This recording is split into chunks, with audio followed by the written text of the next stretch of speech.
Hello and welcome back to the Motivating Force. We're so happy to have everybody here today.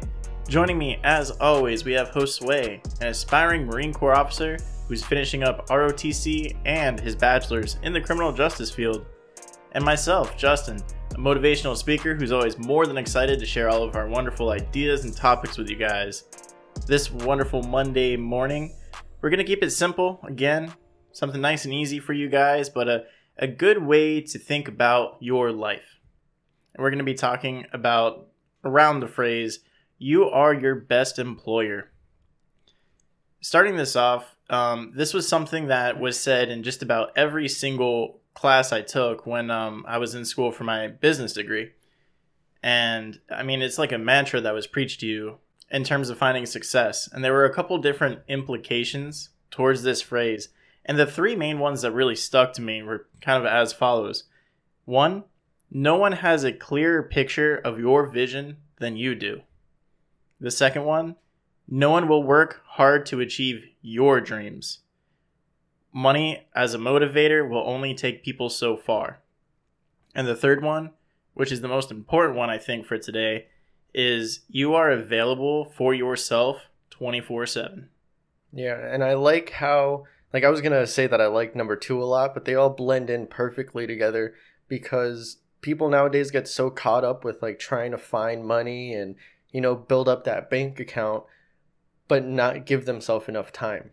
They're always stretching their time out to their job, to their friends, to their families, and not really focusing in on what it means to be successful with themselves. Yeah, exactly. And that's why I really enjoyed business school for what I learned about life. It really is my favorite part about the whole entrepreneurial spirit. Yeah. Is that, it's about self-growth, self-improvement, and very just a little bit of it is applied towards the actual business world. Yeah. I mean, that's one thing that I really like as well from just college in general, because I'm going for a completely different degree, but it gets you to see a different perspective on life. You're taking courses on business, I'm taking courses on law and criminal justice and all that, but instead of just focusing in on the course itself, we're able to pull different things from the message or whatever it is that we're learning that day and really use that in other aspects of our life. So I think that's one of the perks of that higher learning, that additional learning that you get when you go to colleges, universities after high school. In your own life, you are your own boss. You control every aspect of your life as best as you can.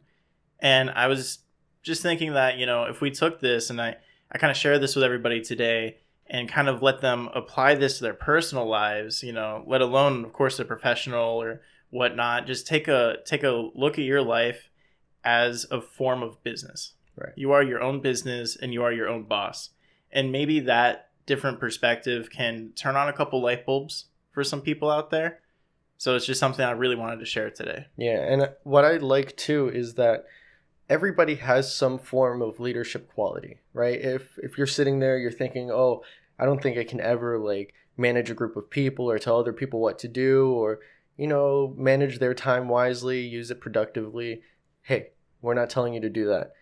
What you can get out of this is just focusing those leadership traits that you do have and expanding them to yourself. Be your own employer is what we're trying to say here. And, it's just managing your time correctly, managing your productiveness. If you're doing things correctly, you can have these innate leadership qualities just blow up on practicing with just yourself. And then who knows, later on you can grow to be more comfortable with telling other people how to function or go about their tasks. And it really, it grows upon itself. Yeah, it really does. And that has a lot to do with that first point, right? When we say no one has a clear picture of your vision other than you, what's kind of implied with that is even though it doesn't necessarily mean you know how you're going to get there, it's not talking about the steps that are involved to do it. You, in your head, in your imagination, you know where you want to be in life. You have some sort of vision for your future. Some sort of success down the road that you want to see yourself accomplish. And of course, the talk today is just about that vision. not necessarily the steps either, but it's really good when we take that like manager role in our own lives, and you kind of it's really easy to see, especially for people who, you know, you're out there working a job, and if you're not in a supervisory position, a managementship role or whatever, you know what's entailed with that. You see what some of the higher ups are doing, and it involves a lot of structure, which is why that's our mantra here on the show is helping people live a structured life. Because living a structured life is that core value that you're going to need to achieve whatever it is you want in this world. And it's going to involve a lot of managerial work in your own personal life, and a lot of that extra work that comes with it, with, you know, creating the spreadsheets, creating the steps, analyzing things left and right about the business or yourself, and making sure you're headed in the right direction. Yeah, being disciplined enough to hold yourself accountable for things. I mean, we have countless episodes on that, but that's something that really should be focused when you're trying to be your best employer. You need to be disciplined enough to, you know, keep yourself accountable and do things correctly. Yeah, and I think people need to realize that a little bit more.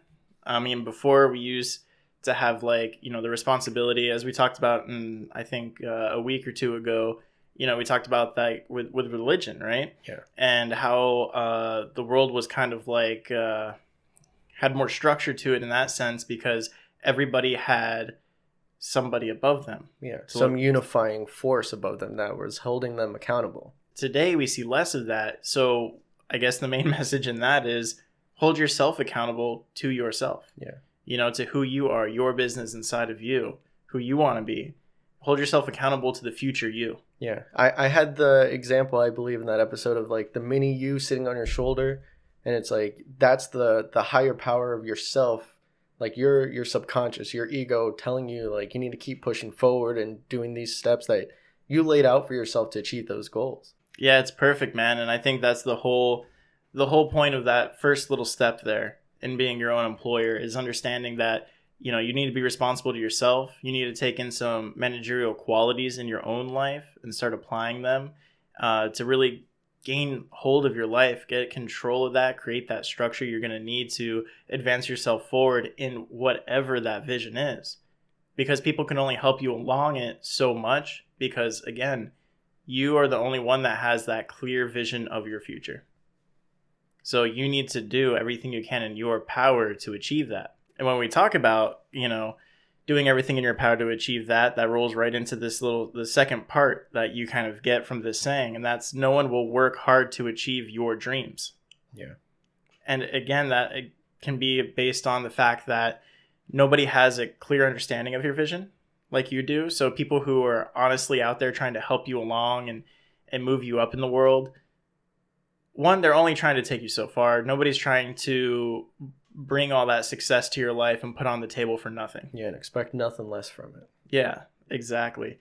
So it's like, if that's the only person that's going to do that for yourself is you, you know, hopefully your spouse, and for the sake of like your kids and your future and things like that, right? But even still, a lot of that has to do with what benefits them. Yeah. So now you're working on their vision. And their vision might, of course, to be for you to be as successful as possible, so that way they don't have to do anything. Yeah, they can reap whatever. the rewards from it or something. Right. And that's still not your vision. Yeah. It might be a part of it, but it's not that clear picture for yourself.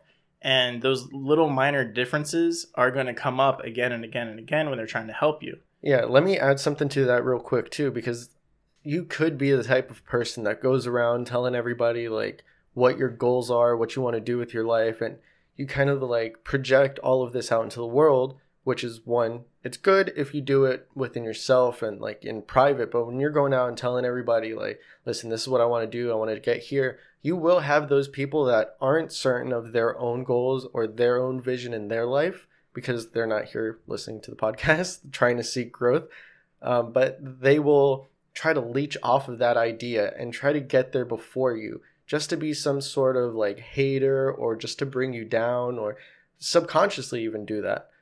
Like those type A people, you know? Yeah, but that's why it's also important that you have to keep your own goals like you have to hold them like secrets almost. And I believe it's one of the laws of power in the book 48 Laws of Power, I believe. And he says something along the lines of, you have to hold in your goals, right? But at the same time, preach false goals out to everybody else. So then it's kind of like a 2-for-1. You're having that law of attraction of putting out in the universe what you want because you have that set goal for yourself, but you're giving out to these haters and these people that are trying to leech off of this idea some fake goals to throw them off. So then you can, like, they can focus their energy trying to waste that that concept of whatever you threw their way, and you can focus and not have so many challenges or like people crowding the route to your actual dream, to your actual vision that you have for your future. Well, that makes a lot of sense. Yeah. Well, it's it's pretty one cool. of the 48 laws of power. Yeah, I know that book is super influential. It's and intense. Powerful. Yeah. So, I mean, yeah, that makes sense. Which one also, we can pitch that. If I know we pitched the idea of like doing the book club thing, that could be a great book that we bring in, and we kind of do a couple laws at a time, record that, see how people like that. You can comment down below how you feel. If you like that idea, let us know. We can get the book and bring it in for you guys. Yeah, definitely let us know. It is a segment that we've been thinking about doing for a while, and I know we've gotten away from doing our segments and just doing the main show, which has been great. But man, we're itching to come out here and have some fun and bring some variety to the table for you guys. So let us know about that. Getting back onto track here with the second point, when we talk about no one's going to work as hard to achieve your dreams, that's because a lot of the work that's involved in achieving your dreams doesn't necessarily come with an immediate reward.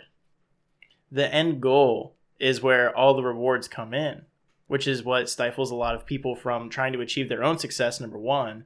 And number two is also why people aren't so eager to come along and help you. Because if you're on this 10-year track to success and somebody wants to come along and help you out for 3 of those years, there's not really a whole lot of reward to be had there. There's no gain for the other person, because there's even no gain for yourself, really. A lot of these things are like the what do you call that? Like the actualization of everything at the end of it, right? Yeah. The whole picture when it all finally comes together and it makes the whole thing worth it. And yeah, it's that long-term investment that you're putting in yourself, and you ask other people to do that for you or to invest in you.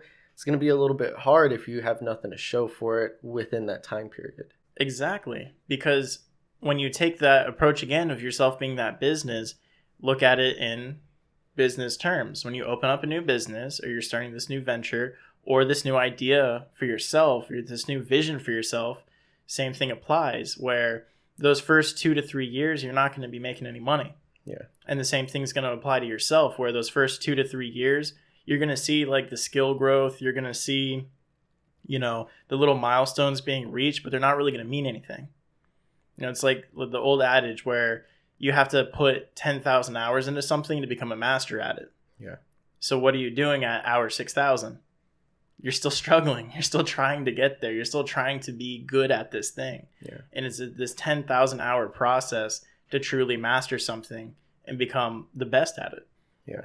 And one of the reasons why you don't really see that reward in the first couple of years of a business is why? Because you're paying off loans and stuff. You're getting loans so then you can, get employees, get the loan for the lot if you need a brick and mortar store or whatever it entails.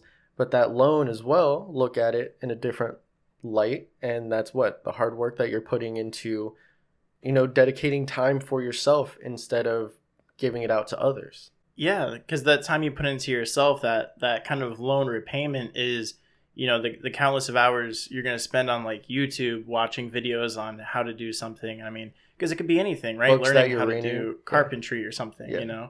And exactly, in the books you're reading, and maybe even some classes you're going to take on it if you're really that gung-ho and serious about it, right? And it's all these things that you have to invest into yourself. And that loan is getting that external source. Yeah, and then what happens after the loans are paid off in a business? You're able to seek the rewards, right?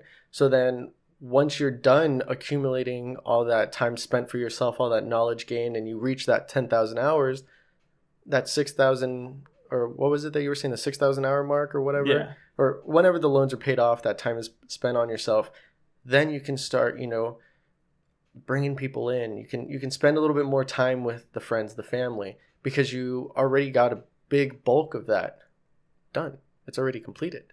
Yeah, now you're like entering those practical stages where you're trying these things out. You're now actively seeking your vision because now all the steps are laid out before you and you can start that journey there. And then you can start managing your time more efficiently to where, like you're saying, you can bring those loved ones back in. You can bring some people in on that vision who, need to be a part of it, right? And of course, need to be a part of it if that's what your vision entails. Right.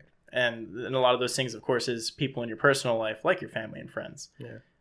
The people that you're keeping close, those relationships that you built beforehand, because we've talked about that as well. You want to fortify the relationships with the people that are already there, the people that already care about you and show you that they're giving you time and support no matter what. They'll understand if you need to take some time for yourself and focus on these goals and paying off that loan. They'll understand. They'll be there when you're done. So then it's just fortifying it at the beginning, that small group of people that you hold close, and then you can repay them, spend time with them again. Yeah, it's kind of funny too, because that really reminds me of this thing I saw the other day going through Instagram, and this dude had posted up pictures of, because there's this saying where like, be with your ride or die from the beginning, like that's how you know it's true love and whatnot, right? And the dude's posting up pictures of him and his wife back in the early 2000s. I almost thought you were going to say him and his car. No. Well, it did involve the car, of course, because that's all my Instagram is filled with, right? Yeah. But it was like pictures of him and his wife in the early 2000s, and like, they're eating in like an apartment, and they didn't even have a table. They were eating like literally, it was like this cardboard box setup thing that he had made. Yeah. And they're literally like eating there, and she's all smiling and happy with them and stuff, and they're having a good time. And then it goes to the real video of him driving a Ferrari, and then him going like over, to his wife. And his wife had the same old smile. No, his wife had the same old smile on her face and stuff, and it's like the people who are going to be there, the people who should be there to, thrive with you in your success, in your vision, are really only the people who were there from the start. Yeah. They're in the hardships, the time of hardship. Right. Because they're there to put in the work, right? They're there for you, and that's what matters. And it's like, she's just as happy being in the apartment with nothing as she is being in that Ferrari with him. Yeah. And that's kind of the whole point. And then that's kind of ties into what we're talking about here. When you're looking at that vision you're trying to create for yourself, you're going to get enticed by a lot of people when you start achieving your goals and your visions and your path, and people are going to make a lot of false promises with you to jump on that bandwagon. It's not worth it, man. Yeah. Once you get into those later years of success, or it starts building, you're going to be attracting a lot of people, and a lot of those people are going to be leeches. Yeah. They're going to be just You'll be surprised at how many people know you. Yeah. Or are blood relatives. Yeah. Yeah. That's when you made it, right? Yeah. And they're like, hey, I'm your cousin from your uncle's dad's brother's side. And you're just like, what? Yeah. Yeah. But all right, getting into the most important part here, the step 3, because this is what's going to be really universally applied no matter what part of the journey you're in. And that's to understand that being your own employer means that you are available for yourself 24/7. And I think that the way I wrote this down is going to be better than any way I can ad-lib it to you guys. So let me just read this for you. I put, you're available 24/7 to take care of yourself. Some days you might sleep late or wake up early in order to accomplish different things you have going on for the day. So why not spend that time on yourself specifically? Some of these things you want to work on, prioritize them. Put yourself on call. And when the occasion arises, suck it up and work towards your success. Because I think what a lot of people don't realize when you're trying to go after your vision, there is a good percentage of it that is based off of luck or opportunities. So you are going to kind of hit these walls, and you're kind of waiting for a door to open. And it's nothing you can really push through, like, realistically. Yeah. So just keeping your eyes open, your mind open, staying excited for your path ahead, and being able to recognize when those opportunities come and being able to jump on it on time is kind of the core value of this saying where, put yourself on call. You should be available for yourself 24/7. Yeah. And I like that too, because it's almost like a quote that I've heard in passing, that time is the greatest teacher. You can get up to these challenges and those walls that you say, but if your ego isn't in check, or if you think you can get through anything, it's really going to humble you when you can't. And then time is going to pass by, then you're going to learn from it. You're going to learn from your mistakes. You're going to learn from, I can't keep hitting this wall over and over again. It's not going to go down. In time it will, but you're going to have to learn patience and, just being there, like you said, for yourself 24/7, being on call. Yeah, it's a beautiful thing, man. I think there's a lot to take from that too, because from my own personal experience, let me tell you what, when you hit those walls, those doors of opportunity are going to open up when you don't want them to. Yeah. It's going to be that day where you're feeling like shit, or that month that you're just not motivated. You've been skipping the gym, your diet's been slacking, your mind's not there, you're in a little bit of a haze, there's some other things going on, and then you're going to see this light. Yeah. And you're going to be like, oh God, please not right now. Yeah. And you're just not ready for it. Yeah. But when you take it though, it puts you right back on track. Everything opens up again. When you see that light, you embrace that light, everything starts falling back in line again. But again, it's going to be the times that you're not ready for it. I can promise you that. It's kind of ironic how that happens. Right. So at least for myself, that's how it's been for me. Well, yeah, I mean, I'm sure there's other people that have been going through that as well, or maybe somebody's at that wall right now, and they're just waiting for that light to go off. But hopefully we're able to keep that time productive enough for them, to keep them motivated enough to keep holding on, wait for that light. It will go off. And as soon as it does, you just act upon it and be ready to go all in again. I mean, it really pays to keep that sword sharp, as we've talked about before. One of the greatest ways to keep that sword sharp is to make sure that you guys are listening to us every Monday and Wednesday. We do release new episodes at 8 a.m. EST for you guys. Help keep you guys motivated, pumped up, ready to go. And of course, the best way to make sure you never miss an episode is to subscribe, like this video so it helps other people see it, and make sure you hit that little bell icon so that way you get notified every single time a new video comes out. Yeah, also remember to share this, all of our videos, when you stumble upon them, share them with friends and family, employees, employers, help get everybody motivated and achieving their own goals and personal successes, as well as, for the company or whatever business it is that you guys work with. And also remember to comment down below. We did pitch that idea of the book club, and if you guys are interested in hearing some of the 48 Laws of Power, we can bring that in and start making little segments of that for you guys as well. Make sure to follow all of our social medias if you guys want some additional content. We are on Facebook, we're on Parler, we are on Instagram. You get all those links down below. And until Wednesday, when we see you on the next episode of the Motivating Force podcast, go and get.